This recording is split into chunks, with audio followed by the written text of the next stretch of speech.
Hi everyone, this is Attorney Feng, immigration lawyer from NYC. Today we're going to talk about June 22nd, President Trump's proclamation.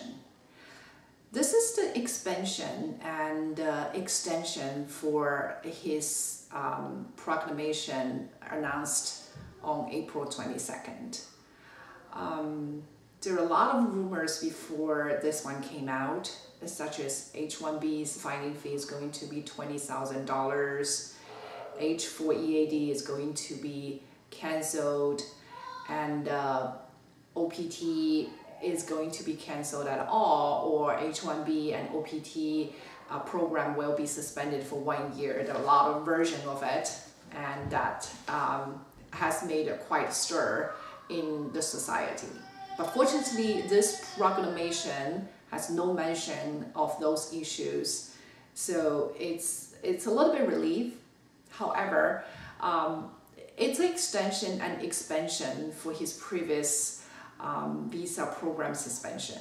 So on April 22nd, the proclamation, it suspended all the immigrant visa processing outside of the US. Which means if you are going through the immigrant visa processing before April 23rd, you're not going to be able to continue that if you are outside of the US. And on June 22nd, it continues April 22nd's suspension for the immigrant visa application, extend that proclamation to December 31st, 2020. And also the June 22nd version has an expansion on the previous version. It includes non-immigrant visa, H-1B, H-2B, certain J-1, L-1, which means if you are outside of US and before June 24th, if you have no valid H-1B, H-2B, certain J and L visa, you'll not be able to get those visa until December 31st, 2020.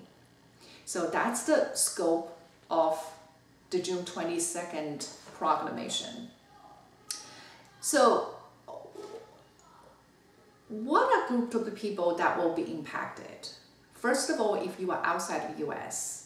Second of all, if you are going through immigrant visa application, H-1B, H-2B, certain J and L application, you will not be able to succeed that part until December 31st, 2020.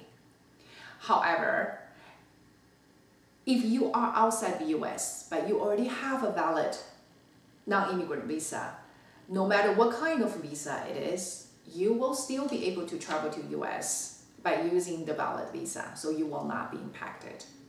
And if you are in the United States and you are going through your visa transfer, extension, even the new H-1B visa application and green card application, you will not be impacted either. So if you are outside of the US and if you are green card holders, you can still be able to travel to US. So we will have a clear picture on this. If you are green card holder, if you have a valid non-immigrant visa, if you are outside of the US, you can still come without any problem. If you are in the United States, you can have your normal immigrant issue being handled like usual. So there is no impact of this ban to your visa. And what about those who are outside of the US and who does not have a valid H-1B, H-2B, L? Will they have to wait until December 31st, 2020 to process in the visa? Not exactly. I think the ban, by reading the language of the ban doesn't ban any other kind of visa. You can still be able to get F visa, a B visa, E visa, and other kind of a visa, O visa. Even during the valid period of ban, you can still be able to get those kind of visa. So let's say if there is one person, he's going to get L1 visa and work in the United States, but under the ban, he could not achieve that before December 31st. And what can he do? he can come to US as a B visa holder. And then he can transfer from B to L in the United States. So this way he kind of like going through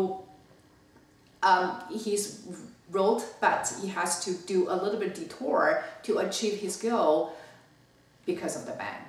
So what if you don't have any valid visa at all? Do you have to wait until December 31st to come to US? Not exactly. The same understanding of the language is you can apply for a visa other than H1B, H2B, L, or J. You can come to US as a B visa holder, F visa holder, E visa holder, or O1 visa holder, and then you can transfer to any other visa while you are in the United States. And for a lot of new H1B applications, they choose not changing the status in the United States. They choose to go consular processing outside of the US to activate those H1Bs. So for those persons, even you are in the United States, you worry about the ban will have a big impact on you because you are unable to go overseas to activate your H1B. And then what are you going to do? Let me tell you, you can still change the way how you activate your H1B but in the United States.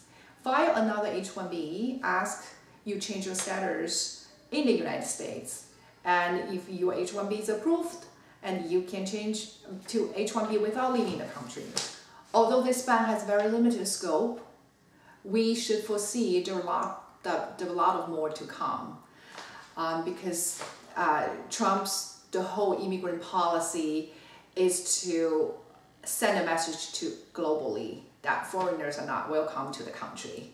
So in the next 4 years, if he is still in the office, we will see more and more unfavorable change happen in this country. So overall, I hope my tips will be very helpful to you. And if you like the channel, give us a thumbs up and subscribe to the channel and monitor.